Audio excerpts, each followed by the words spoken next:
భారీ అంచనాల మధ్య ప్రపంచవ్యాప్తంగా విడుదలై ప్రేక్షకాదరణ పొందుతున్న చిత్రమే అఖండ 2 తాండవం. అఖండ 2 తాండవం చిత్రం ఢిల్లీలో ఒక స్పెషల్ షో అయితే వేయబోతున్నారు చిత్ర యూనిట్ చెప్తున్న దాని ప్రకారంగా ప్రధాని మోదీ గారికి అఖండ 2 తాండవం సినిమాని స్పెషల్ షో వేయబోతున్నట్లుగా వారు చెప్తున్నటువంటి నేపథ్యంలో దీని మీద మనం పూర్తి స్థాయిలో విశ్లేషణ చేసుకుందాం. ప్రస్తుతం మనతో పాటున్నారు ప్రముఖ సినీ రాజకీయ విశ్లేషకులు, ప్రముఖ సీనియర్ జర్నలిస్ట్ సిఎస్ రావు గారు. వారితో మాట్లాడదాం. సార్ నమస్తే. సార్ నమస్తే.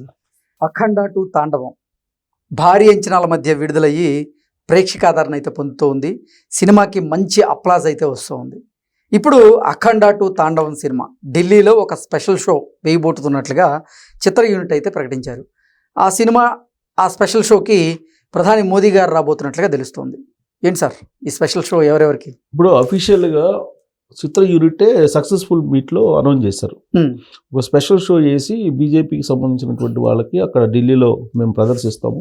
నరేంద్ర మోడీ గారు అలాగే అమిత్ షా గారు కూడా వచ్చి ఆ సినిమాని చూస్తారు, మేము ఇన్వైట్ చేస్తామని కూడా చెప్పారు.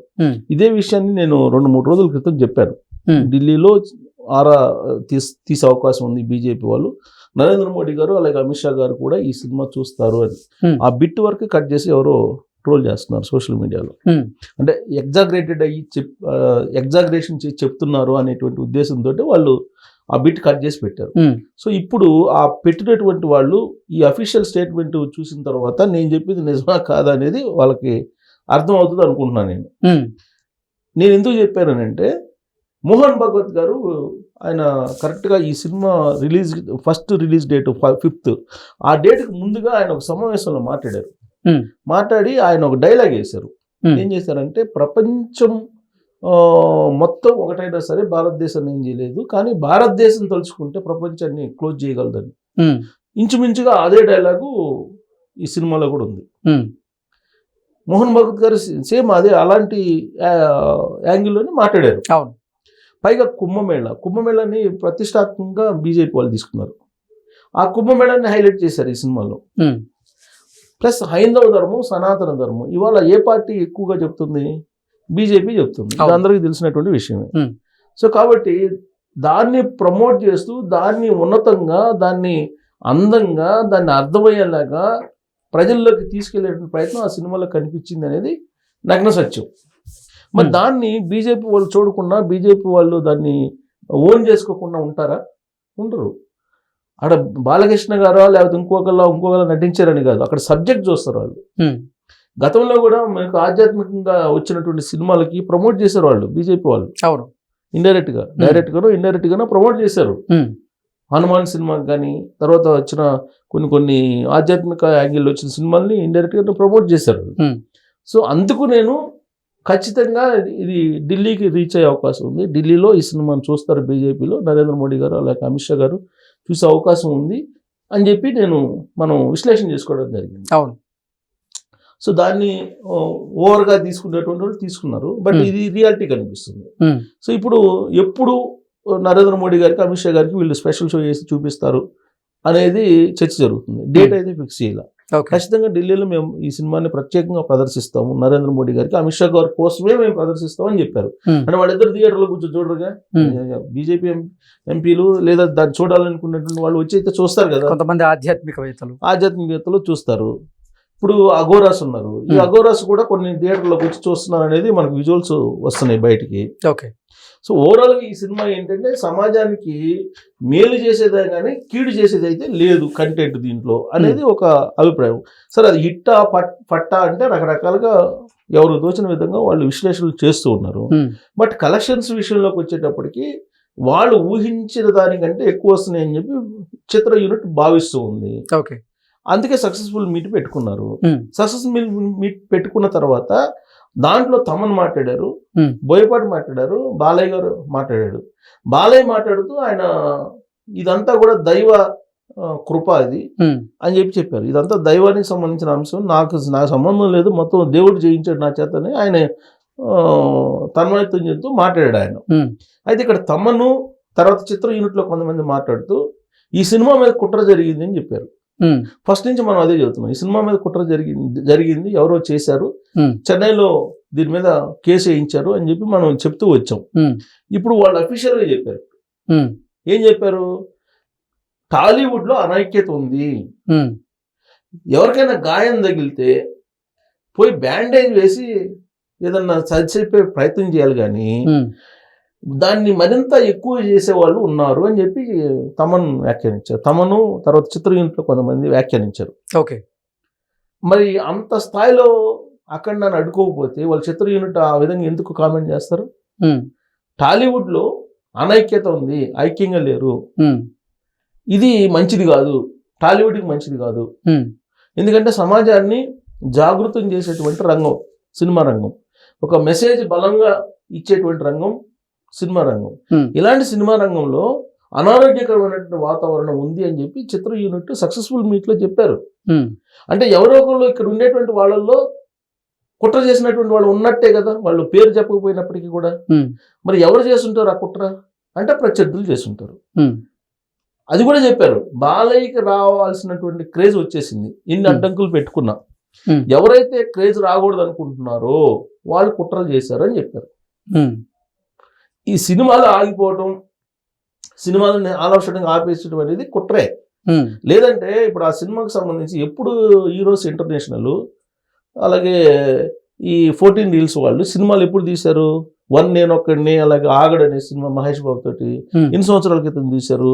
అన్ని సంవత్సరాల నుంచి ఫైనాన్షియల్ డిస్ప్యూట్స్ ఉంటే పరిష్కరించుకోకుండా కేవలం అఖండ సినిమా తాండవం రిలీజ్ అప్పుడే ఎందుకు తీసుకురావాలి? ప్లస్ చెన్నై హైకోర్టులు ఎందుకు వేయాలి? అసలు హీరోస్ ఇంటర్నేషనల్ అనేది అది బాలీవుడ్ కి సంబంధించినటువంటి సంస్థ.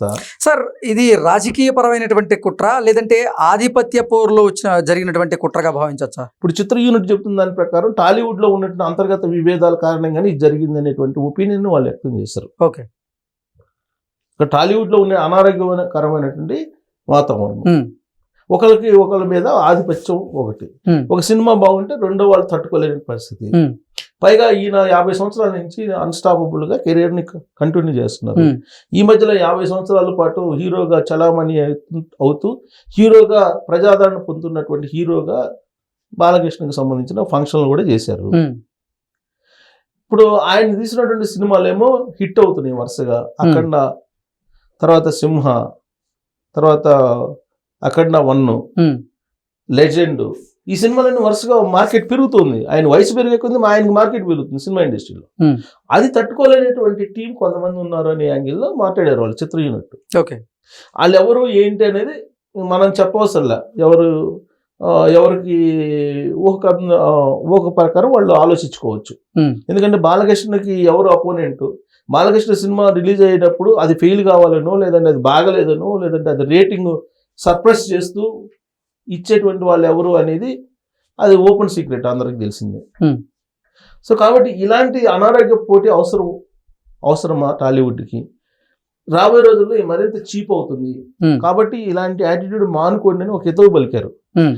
హితవు పలుకుతూ ఇదంతా దైవ కృప, ఎవరిని అడ్డుకున్నా కానీ దైవం ఎవరికి ఏది ఇస్తుందో అదే ఇస్తుంది అని చెప్పి చాలా కొంచెం అగ్రెసివ్గా మాట్లాడినట్టు నేను విన్నాను.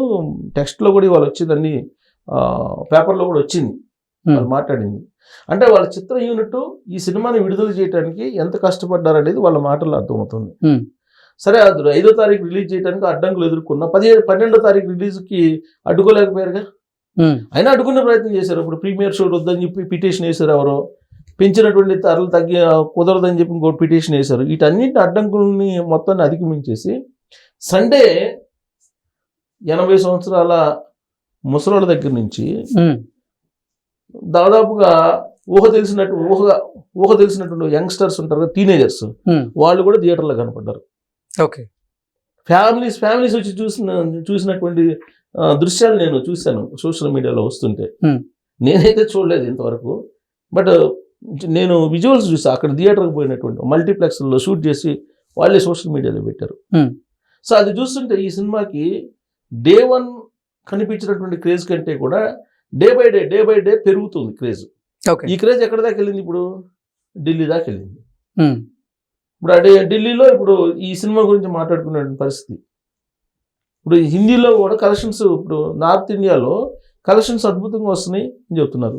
ఇప్పుడు RSS కానీ, లేదంటే బజరంగ దళ్ కానీ, విశ్వ హిందూ పరిషత్ కానీ, బీజేపీ వాళ్ళు కానీ, బీజేపీ అనుబంధ సంస్థలు కానీ, లేదంటే బీజేపీ సింపథైజర్స్ కానీ, వాళ్ళ అభిమానులు కానీ, లేదా బీజేపీకి సంబంధించిన పార్టీ క్యాడర్ కానీ ఇదంతా ఆ సినిమాని ఓన్ చేసుకుంటున్నారు. ఎగ్జాక్ట్లీ.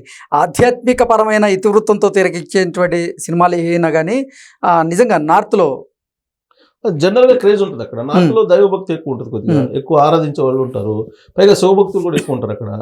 సో ఈ క్రమంలో డెఫినెట్ గా ఆ సినిమాకి సంబంధించి క్రేజ్ డే బై డే పెరుగుతుంది. ఇప్పుడు డే 1 రోజు ఉన్నటువంటి దానికంటే కూడా డే బై డే కొంచెం క్రేజ్ పెరుగుతుంది. పైగా దానికి తగ్గట్టు మీకు సంక్రాంతి దాకా అసలు ఏ సినిమాలు లేవు, పాపులర్ హీరోలు నటించిన సినిమాలు ఏమీ లేవు. కాబట్టి ఇది లాంగ్ రన్ ఉంటుంది, ఈ సినిమా లాంగ్ రన్ ఉండే అవకాశం ఉంది. సంక్రాంతి దాకా దీన్ని కంటిన్యూ చేసినా ఆశ్చర్యపోవసరం. కలెక్షన్స్ పరంగా కూడా మీరు వాళ్ళు ఊహించిన దానికంటే కూడా ఓవర్సీస్ బిజినెస్ జరిగింది. ప్రీ రిలీజ్ కలెక్షన్స్ వచ్చినాయి, ఇప్పుడు ఆల్రెడీ థియేట్రికల్ సంబంధించిన కలెక్షన్స్ కూడా వస్తూ ఉన్నాయి. అది ఎంతవరకు రీచ్ అయ్యింది ఇప్పుడు సోషల్ మీడియాలో ఈ సినిమా చూడకపోతే ప్రతి హిందువు చూడాల్సిందే అని చెబుతున్నారు ఎక్కువ మంది. అందరూ అని కాదు, ఎక్కువ మంది. ఏ రేంజ్ లో చెప్తున్నారంటే వాళ్ళు హిందూ అనేవాడు ఒకసారైనా కాశీ వెళ్ళాలి, ముస్లిం అనేవాళ్ళు ఒకసారైనా మక్కా వెళ్ళాలి, క్రిస్టియన్ అనేవాళ్ళు ఒకసారైనా జెరూసలం వెళ్ళాలి అని చెబుతుంటారు ఆధ్యాత్మికతలో. కానీ బాలకృష్ణ గారు నేను సక్సెస్ మీట్లో ఏం చెప్తున్నారంటే ఇది హిందూ, ముస్లిం, క్రిస్టియానిటీకి సంబంధించినటువంటి సినిమా కాదు, అందరూ చూడాల్సినటువంటి సినిమా. ఎవరు ఏ దేవుణ్ణి పూజించుకున్నా ఒక దైవభక్తికి సంబంధించి ఒక ఆధ్యాత్మికత అనేటువంటి సబ్జెక్ట్ ఇది. కాబట్టి అన్ని మతాల వాళ్ళు కలిసి చూసేటువంటి సినిమా అని చెప్పి ఆయన చెప్తున్నారు. పైగా ప్రత్యేకించి హిందూ ఖచ్చితంగా చూడాల్సిన సినిమా అని చెప్పి చెబుతున్నారు. ఇది బలంగా వెళ్ళింది, ఈ స్లోగన్ అనేది బలంగా వెళ్ళింది ప్రేక్షకుల్లోకి. దాంతో బాలయ్య అంటే ఇష్టం లేనటువంటి వాళ్ళు కూడా, అంటే హీరో పరంగా కొంతమంది ఉంటారు, వ్యతిరేకించే వాళ్ళు కూడా ఉంటారు, వాళ్ళు కూడా ఈ సబ్జెక్ట్ ఏంటి అనేది చూడటానికి వెళ్తున్నారు అనేది ఇప్పుడు టాలీవుడ్ లో సినిమా పరిశ్రమ వర్గాల్లో వినిపిస్తుంది. సో ఇదే ఫ్లో కంటిన్యూ అయితే వాళ్ళు ఊహించినటువంటి విధంగా ఇది సక్సెస్ అయ్యేటువంటి అవకాశం ఉంది. ప్లస్ నరేంద్ర మోడీ గారు, అమిత్ షా గారు వాళ్ళు వచ్చి ఆ సినిమాని చూడటం, ప్రీమియర్ షో అక్కడ స్పెషల్ షో వేస్తూ ఉంటున్నారు. స్పెషల్ షో వేసి వాళ్ళు వచ్చి చూడటం అనేది మళ్ళీ ఇంకొంత క్రేజ్ పెరిగే అవకాశం ఉంది. Okay sir, thank you so much.